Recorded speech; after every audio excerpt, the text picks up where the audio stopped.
Hello everyone, Rovi here. Now we are going to listen to podcast news which includes important editorials. While walking in the morning or evening, while cooking, cycling or during free time you can listen. It will enhance your learning and understanding of various accents and pronunciations. Listening improves the quality of communication and comprehension.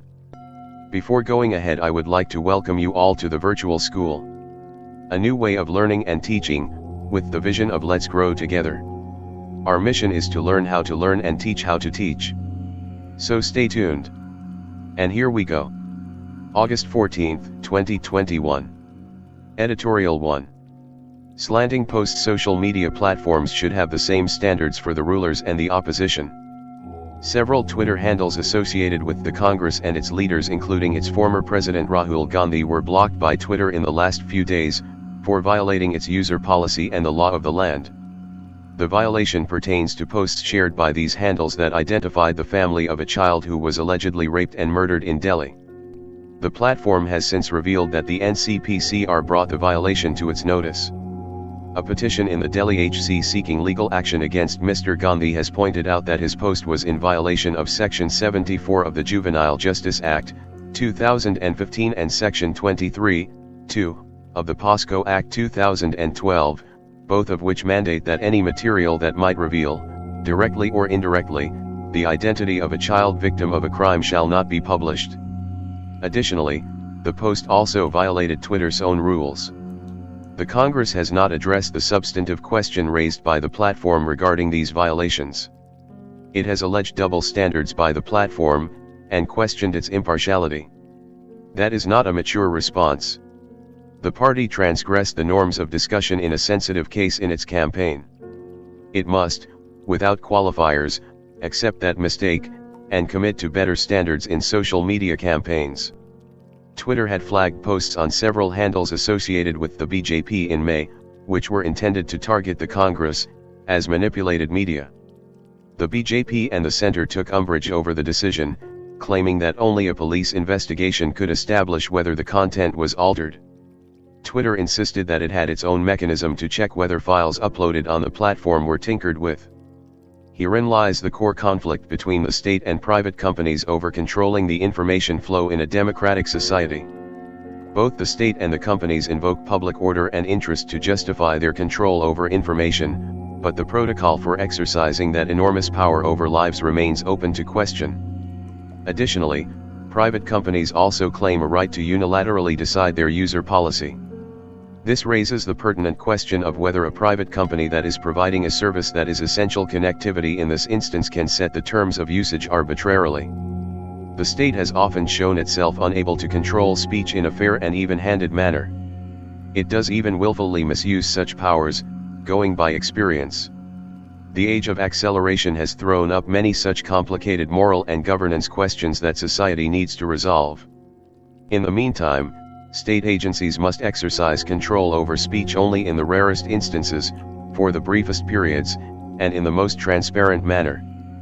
Private companies must be more transparent in enforcing their guidelines and reassure users that their standards for those in power and those in the opposition are one. Thank you.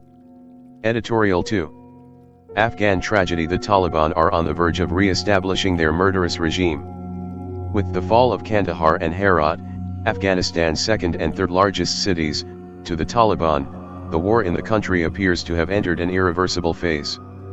They already seized Ghazni, a strategically important city on the Kabul-Kandahar highway.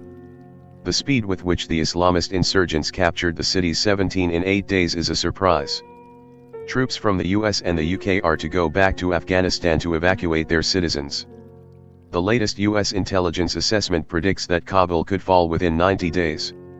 The Afghan government has reportedly offered a power-sharing proposal to the Taliban.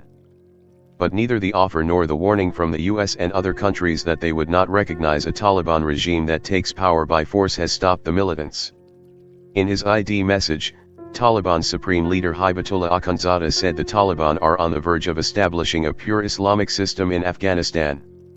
It is clear from his words and the military campaigns that the Taliban want the whole of Afghanistan under their command. Also, why should they make concessions when their offensives are cutting through the government defenses at breakneck speed? What altered the balance of power in the battlefield was the withdrawal of the U.S.-led international forces. While the U.S. Taliban agreement in February 2020 legitimized the jihadists, the American withdrawal gave them a sense of victory. At no point in talks with the Taliban did the U.S. manage to extract concessions towards a political settlement in Afghanistan. The American focus was on taking its troops out unharmed, and the Taliban stayed away from targeting Americans even when they continued an assassination campaign inside the country. On the other side, the U.S. withdrawal has left the Afghan government, internally divided and lacking support in rural areas, devoid of its most critical advantage in the war air support. Overstretched across the cities that were under siege for weeks, their defenses crumbled like a sandcastle when the Taliban pressed on. The government of President Ashraf Ghani has long tried to ignore the former warlords in an attempt to shore up the national army. But when the national forces failed to defend the cities, Mr. Ghani turned to the ethnic leaders, but it is now too late as the Taliban are already at the gates of Kabul. The Taliban, like in the 1990s, promise stability and security. But the tragedy is that if they take Kabul, Afghanistan's nearly 40 million population would be subjected, once again, to one of the most barbaric forms of religious totalitarianism. Whatever limited progress and freedoms the Afghans earned over the last 20 years are now at risk of being surrendered to a murderous militia with scant regard for human rights. Thank you. Editorial 3. Growth needs steps beyond reforms. While the reform agenda must continue, social cohesion and equity considerations must be guaranteed. C. Rangarajan. Getty Images/iStock photo. The Indian economy has traveled through an eventful period through the last 3 decades. In the post-independence economic history of our country, 1991 stands out as a watershed year. This was the year in which the economy was faced with a severe balance of payments crisis. In response, we launched a wide-ranging economic program, not just to restore the balance of payments but to reform, restructure, and modernize the economy. Thus, the crisis was converted into an opportunity to bring about fundamental changes in the approach and conduct of economic policy. A near tragedy was averted and a new path was laid out before the country. The words of Charles Dickens in somewhat reverse order seem appropriate: it was the worst of times, it was the best of times, it was the winter of despair, it was the spring of hope. The shift, key players. It is important to recognize in what way the new regime was different from the earlier one. The break with the past came in 3 important ways: in dismantling the vast network of licenses, controls, and permits that dominated the economic system, in redesigning the role of the state and allowing the private sector a larger space to operate within, and in abandoning the inward-looking foreign trade policy and getting integrated with the world economy and trade. The last was particularly important because it was the opposite of what we normally did when faced with a balance of payments crisis. Dr. Manmohan Singh as finance minister spearheaded the new policy. He articulated the need for change and provided not only the broad framework but also the details of the reforms. P.V. Narasimha Rao as Prime Minister gave the valuable political support and shield which were very much needed. It must be noted that as Prime Minister, P.V. Narasimha Rao also held the portfolio of industry which was directly responsible for initiating the changes that led to the dismantling of various types of controls and licenses related to the industrial sector. This was indeed a key element of the reform program. At the ministerial level, strong support came from P. Chidambaram as Commerce Minister, who oversaw the transformation of the external sector. The metrics. There is a common thread running through the various measures introduced since 1991. The objective has been to improve the productivity and efficiency of the system by creating a more competitive environment. Thus, barriers to entry and growth were removed. As the saying goes, the proof of the pudding is in the eating. It is therefore appropriate to look at 3 broad parameters to judge the performance of the economy after liberalization: growth rate, current account deficit, and poverty reduction. Between 1992 to 93 and 2000-01, GDP at factor cost grew annually by 6.2%. Between 2001-02 and 2010-11, it grew by 7.69%, and the growth rate between 2011-12 and 2019-20 was 6.51%. The best performance was between 2005-06 and 2010-11 when the GDP grew by 8.7%, showing clearly what the potential growth rate of India was. This is the highest growth experienced by India over a sustained period of 5 to 6 years. This is despite the fact that this period included the global crisis year of 2008-09. The recent decline in growth rate, which started even before the advent of COVID-19, should make policymakers reflect and introspect. Foreign reserves. The balance of payments situation had remained comfortable. There were 3 years in which the current account showed a small surplus. Most of the years showed a small deficit. The exceptions were 2011-12 and 2012-13, when the current account deficit exceeded 4%. This was taken care of quickly. Foreign exchange reserves showed a substantial increase and touched $621 billion as of last week. The opening up of the external sector, which included liberal trade policy, market-determined exchange rate and a liberal flow of external resources, has greatly strengthened the external sector. Of course, we still run a high merchandise trade deficit, which is offset to a large extent by the surplus in services. Poverty ratio. Besides growth, the other major objective of economic policy is to reduce the number of people living below the poverty line. There are many problems associated with the definition of poverty and the kind of data required to measure it. Going by the procedure adopted by the erstwhile Planning Commission using the Tendulkar Expert Group methodology, the overall poverty ratio came down from 45.3% in 1993 to 94 to 37.2% in 2004-05 and further down to 21.9% in 2011-12. The per-year reduction in percentage points in poverty ratio between 2004-05 and 2011-12 was 2.18. The post-reform period up to 2011-12 did see a significant reduction in poverty ratio because of faster growth supplemented by appropriate poverty reduction programs such as the Rural Employment Guarantee Scheme and the Extended Food Security Scheme. With the decline in growth rate since then and with a negative growth in 2020-21, this trend must have reversed, i.e. the poverty rate may have increased. Had the growth trend seen up to 2011-12 continued, we would have an unqualified answer to the impact of reforms on growth. Growth requires more than reforms. Reforms are, in the words of economists, only a necessary condition. It is not sufficient. In a developing economy, in the final analysis, growth is driven by investment. It is the decline in investment rate of nearly 5 percentage points since 2010-11 that has led to the progressive decline of the growth rate. Reforms normally create a natural climate for investment. But animal spirits are also influenced by non-economic factors such as social cohesion. Reforms supplemented by a careful nurturing of the investment climate are needed to spur growth again. This should become the sole concern of policymakers. Need for continuity. The reform agenda must continue. It will be incremental in character. It has to be. Policymakers should be clear about the directions in which they should move. First of all, there is a need to move in the same direction in which we have been moving in the past 3 decades. Policymakers should identify the sectors which need reforms in terms of creating a competitive environment and improving the performance efficiency. From this angle, we need to take a real look at the financial system, power sector, and governance. Center and states must be joint partners in this effort. Second, in terms of government performance, there should be increased focus on social sectors such as health and education.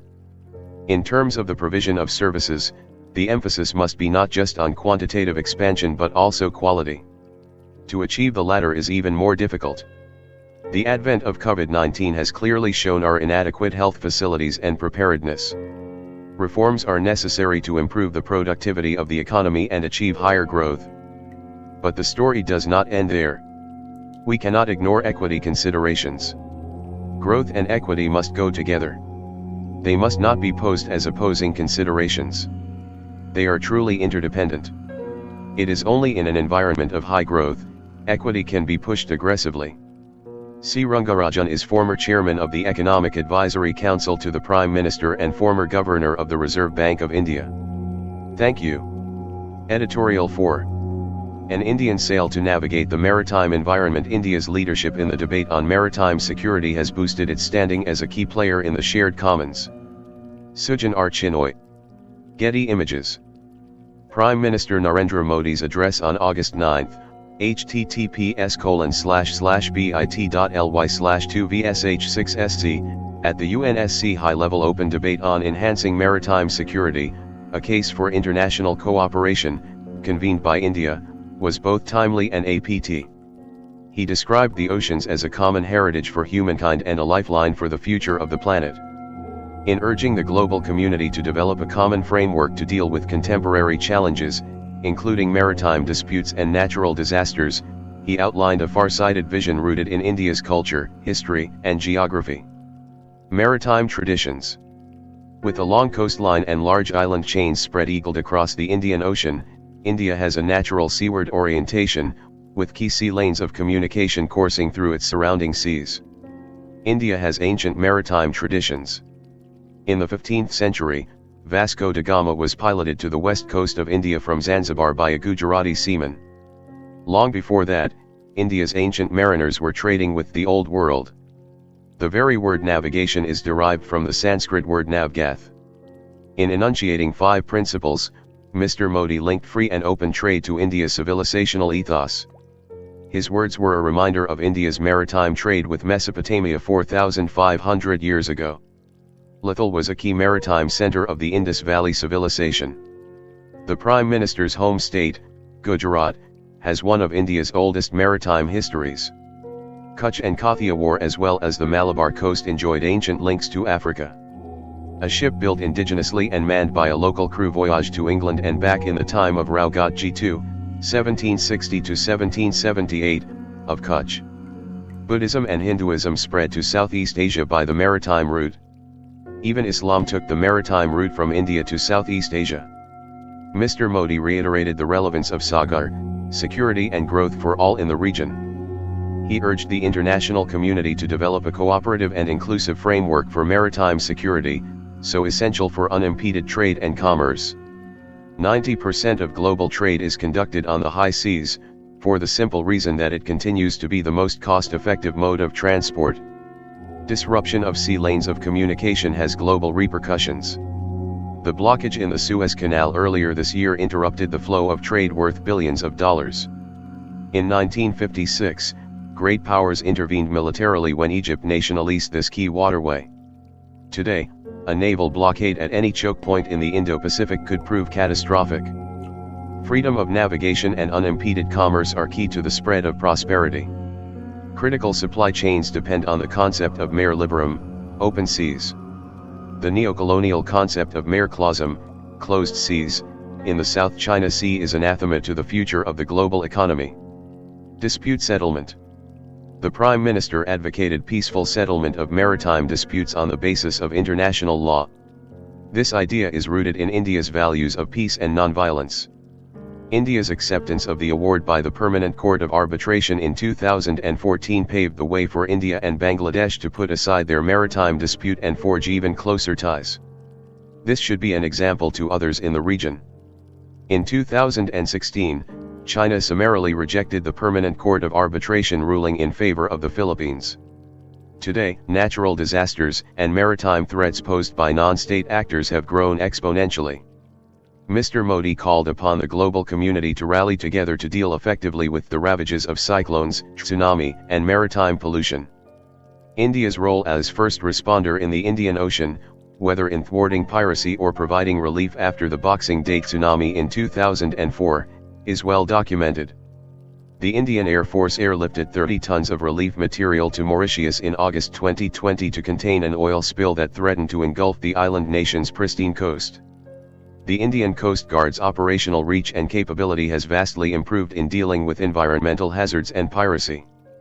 The election, on August 5, of the Director General of Indian Coast Guard as the Executive Director of the Regional Cooperation Agreement on Combating Piracy and Armed Robbery Against Ships in Asia, RCAAP, Information Sharing Center, Singapore, is an endorsement of India's contributions. India now has white shipping agreements with several countries.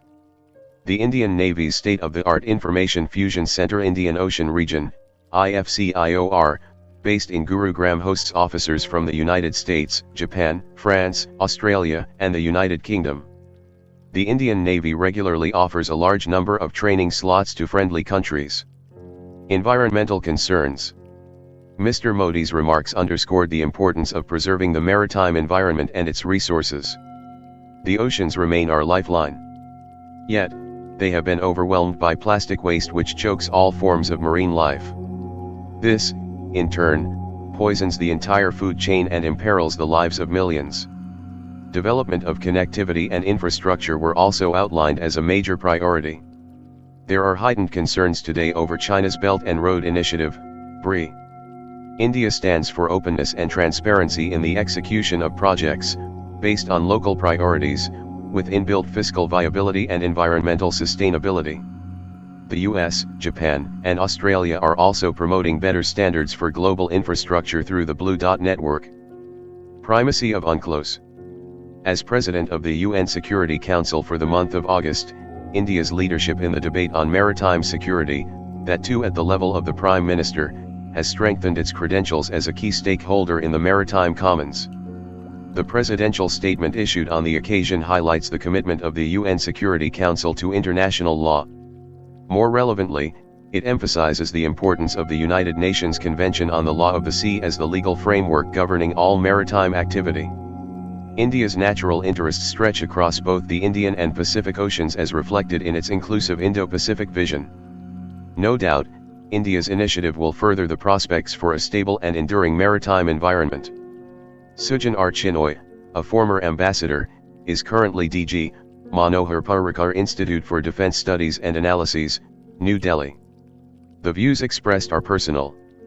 Thank you. Editorial 5.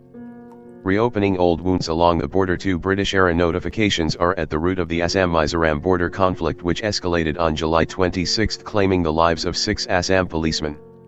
Rahul Karmakar reports on the long history of a dispute that awaits a permanent solution. CRPF personnel come from a camp to patrol the area between Assam's Lalipur town and Mizoram's Virang town along National Highway 306. Below, Mizoram police personnel stand near an Assam police vehicle which was burnt down by Mizo protesters between Lalipur and Virang. Ritu Raj Kanwar. A month before the Assam-Mizoram border conflict on July 26 claimed the lives of 6 Assam police personnel, Lal Chandama was in Champhai town near the Myanmar border when his farm shed and areca nut plantation, 320 kilometers north at Aitlang, were destroyed. Aitlang is within the Inner Line Reserve Forest, which is a 509 square kilometers green belt that the British India administration had notified in 1875. They did this to separate the plains of the Tirich Surma or Barak Valley from the hills inhabited by the Lushayas, who would often raid the plains. The Lushayas and other ethnically related communities came to be called the Mizos decades later. The Inner Line Reserve Forest runs along the 146.6 kilometers Assam-Mizoram border. Not clearly demarcated, it separates the Asval, Kolazib, and Mumit districts of Mizoram from the Kuchar, Hailakandi and Karimgunj districts of Assam. About 300 Mizo families, all residents of Mizoram's border town Virang, have broomstick or areca nut plantations in the hilly Aitlang, which Mizoram claims is in Kolazib district. Assam claims it is in Hailakandi district and has periodically been evicting Mizo encroachers. The last time Lal Chandama and a few others lost their broomstick plantations to such an eviction drive was about 10 years ago. We would wait for things to cool down in a few days and reclaim our land, he said. But he had a bad feeling when fellow cultivator Dart Hansaw narrated how the officials from Assam were more organized than ever before during the eviction drive on June 29. Apart from destroying the plantations of 18 families, the Assam police set up camps in the vicinity in no time. I switched to areca nut on my 1.5 hectare land 2 years ago. I am not sure if I will get back my land this time, let alone start cultivation again, he said. Disrupting life.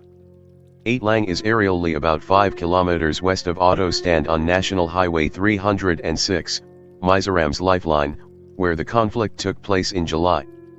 The Auto Stand, almost midway between Virang and Assam's Lalipur town where 3-wheelers from both the states terminate, is now a Mizoram police checkpoint.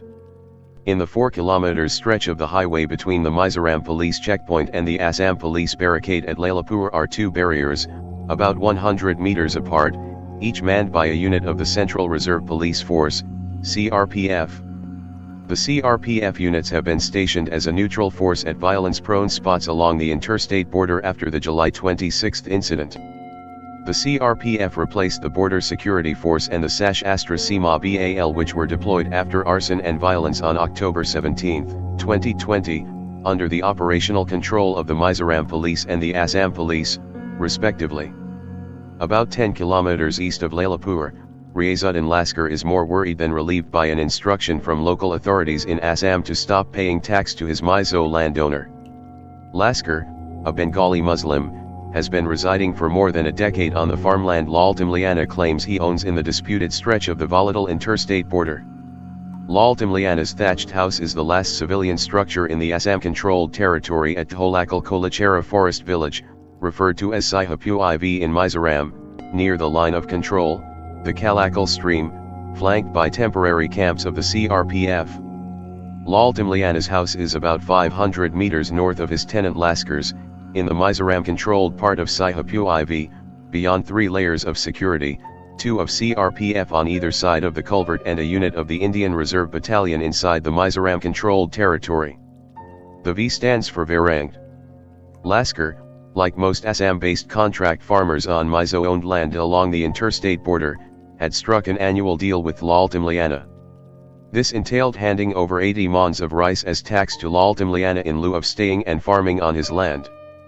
A mond in the border areas equals 30 kilograms, almost 8 kg less than the measure elsewhere in Assam. The contract farmers subsist by growing 3 crops a year, usually keeping the yield of 2 crops for their own consumption or for selling in the local markets. I have not paid tax to my landowner this year. But I am worried this could be the end of my farming in this area and of years of association with the Mizo landowners, Laskar said. Lal Timliana is the second Mizo landowner Laskar has worked with. Radheshyam Chauhan and Ramlal Chauhan of French Nagar, west of Tholakal Kolachera, face a similar dilemma. They have not been to work on the paddy fields, fish ponds, areca nut, and broomstick plantations in the adjoining Mizo-controlled Paglachhera. The border here starts where a road ends about 100 feet from the elevated French Nagar Kajapunji LP school, now a camp of the Assam Police Commandos. The camp set up after the July 26 incident has forced Bihan Malakar and his family to spend their nights at home. Their house adjoins the school. We used to send our women, children, and the elderly away to spend the nights at the house of relatives since the border violence started in October 2020. The fear of attacks increased after Intaz Ali, a firewood collector from Lailapur, was killed in Mizoram 10 months ago. Intaz invariably took the road beside the school, he said. Blood notice. A series of wooded low hills with patches of plantations and small valleys characterize the interstate boundary. The Kolachera area has 4 forest villages, Fainam, Upper Fainam, Buarkep, and Saihapu IV, marked as Kachar's Mizo section. The 4 villages have about 600 people listed as voters in both Assam and Mizoram. Locals said the road and the Bengali medium Upper Fainam LP school damaged in a bomb attack by miscreants in October 2020 were built by the Assam government while Mizoram provided electricity and water supply.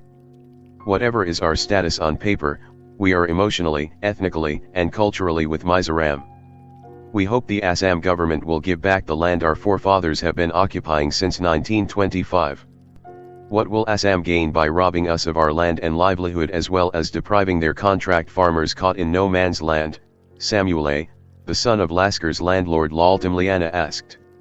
It is not a question of taking or ceding land but of a violation of the Supreme Court's 1996 order banning the felling of trees and non-forestry activities in forests across the country, officials in Assam said.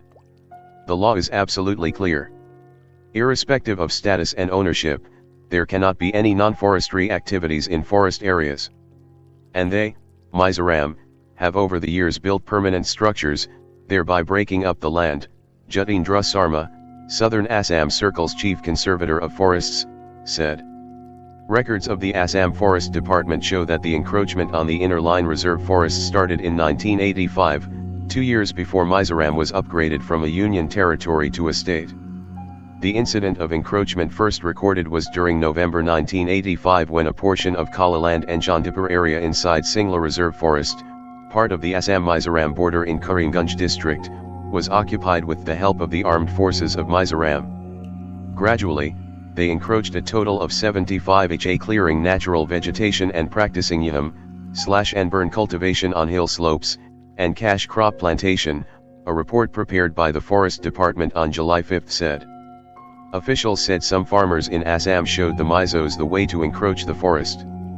These farmers came up with the idea of contract farming, replacing the trees with plantation crops that ensured them a steady income. Unlike the border forests of Karimganj and Hailakandi districts, the Kuchar division was relatively free from encroachment until October 17, 2020, the Forest Department report said.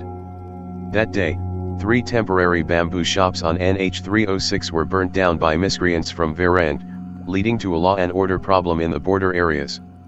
Mizoram police accompanied by IR battalion of more than 30 armed personnel entered Inner Line Reserve Forest and constructed a temporary post at Kolachera Forest Village, the report said.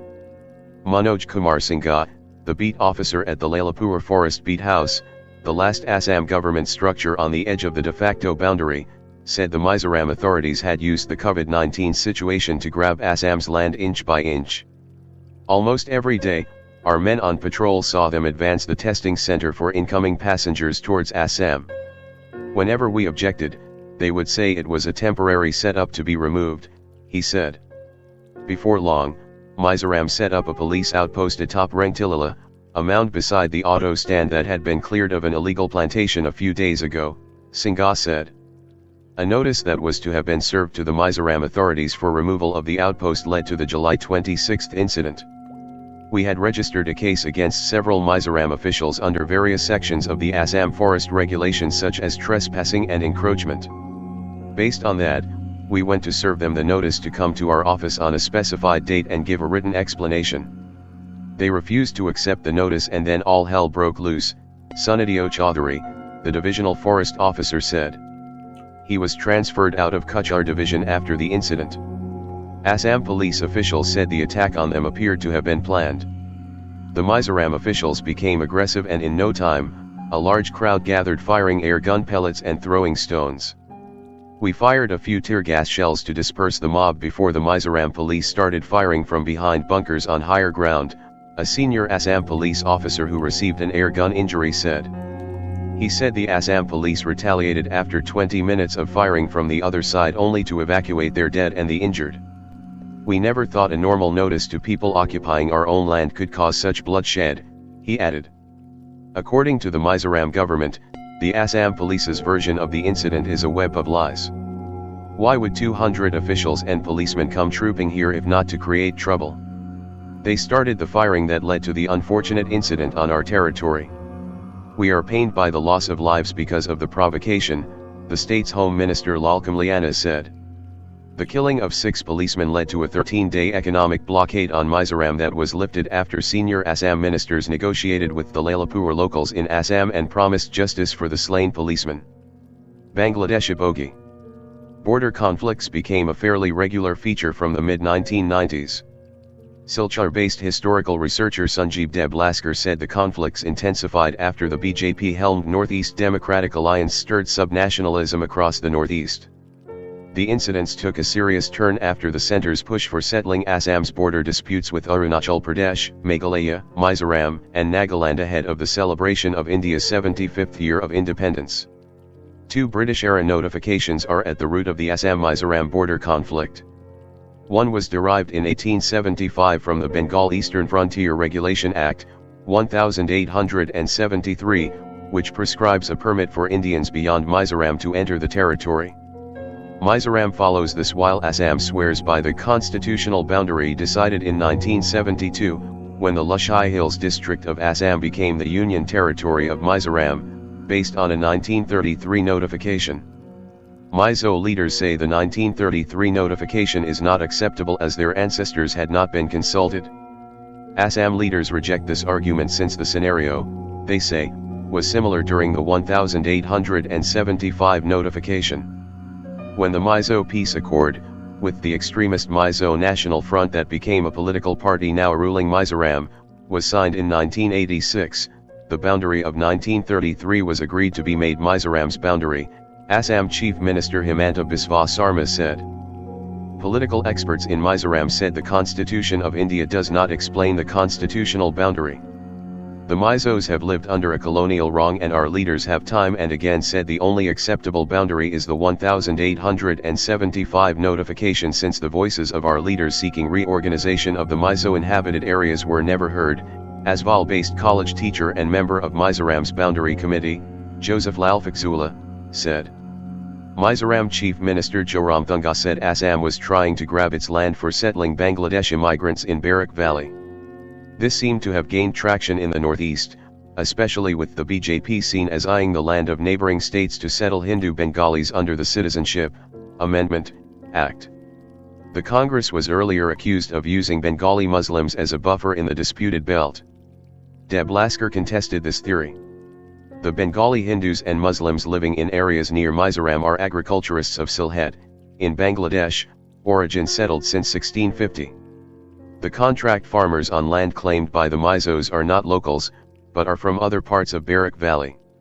In contrast, many Mizos came from Eastern Asia in the 1800s, and tribesmen would often raid areas up to Silchar. One must remember these raiders were the reason why the British raised the Kuchar levy in 1835, which became the paramilitary Assam Rifles later on, he said. The bogey of Bangladesh comes up when all arguments fail in the northeast. No one in Lailapur or adjoining areas has been left out of the National Register of Citizens. We have been demanding a similar exercise in Mizoram to find out how many are domicile Mizos and how many are migrants from Myanmar, Lailapur-based social worker Abul Hussain Barbuya said. The indigeneity of the Mizos can never be in doubt, said Famkama, the chairman of the joint council of 4 villages that comprise Vareng town. Mizos are not encroachers too, because the land always belonged to us. In fact, the old maps show our territory is as far as Thala, between Vareng and Silchar. If Assam wants to remove the encroachment, they should start with those occupying our land in the plains of Barak Valley that should have been ours. In football terms, Assam has scored an offside goal because of the adventurism of its chief minister, and it is the duty of the centre to don the role of a fair referee, he said. Thala is the constituency of Assam Forest Minister Parimal Suklabhadya, a BJP veteran and a key player in the Assam Forest Department's bid to reclaim encroached forests along the border. Solving conflict. But he agreed Mizos and Bengalis and other communities in Assam cannot live in conflict forever. We have a history of interdependence, and the sooner the boundary issue is resolved, the better for us, he said. The boundary issue should have been resolved in 1947, but we cannot keep on complaining. The give-and-take policy that Assam and Meghalaya are pursuing can be a way forward for the vague Assam-Mizoram border too. How long can 2 sister states keep on reopening old wounds? Our job is to recommend, and a solution requires political will from both sides, Lalfaxula said. He recalled how Assam rejected a Supreme Court-appointed commission's report that prescribed transferring 70% of the disputed land to Arunachal Pradesh, while accepting another panel's report that advised Meghalaya to hand over a disputed village to Assam. Similarly, both Assam and Nagaland rejected the recommendations of 2 panels to settle their border disputes that have killed 136 people since 1979. Assam's Urban Development Minister Ashok Singhal, who along with Border Affairs Minister Atul Bora had met their Mizoram counterparts for easing the boundary tension, said the boundary should be properly demarcated and the Mizoram government should propose a mechanism for that. The reserve forest cannot be encroached by either side, and there should be a proper investigation of the July 26 incident.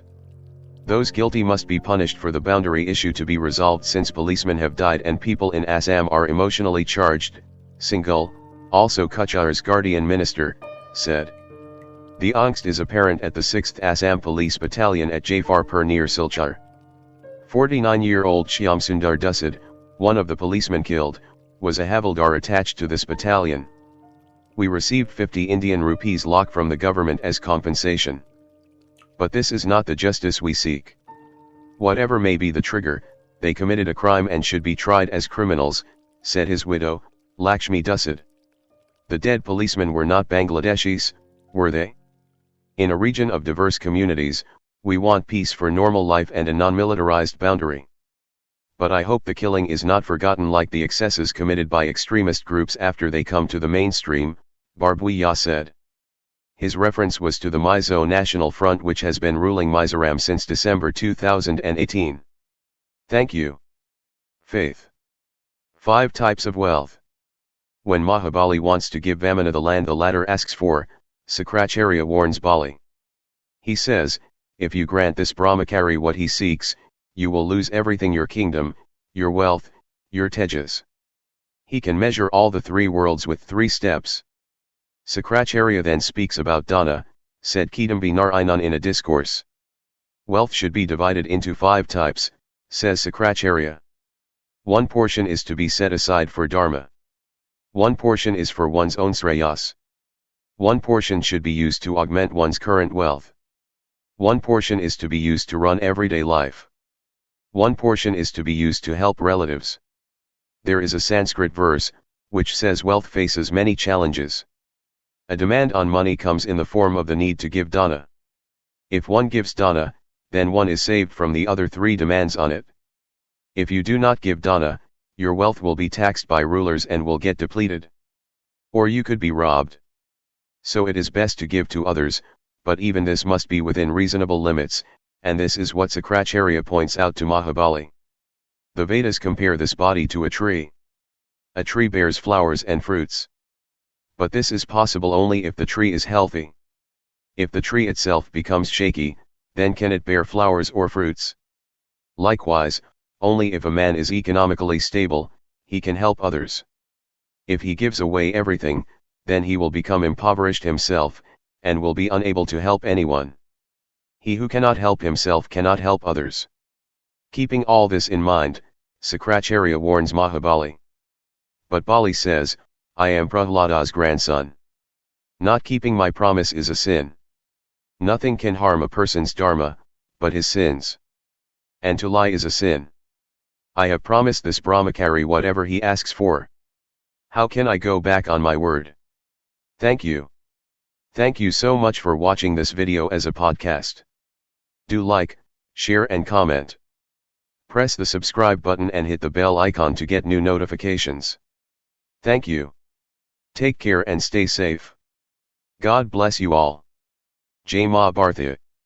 To download news and editorials in mp3, follow us on Telegram, Virtual School Official. The link is provided in the description below.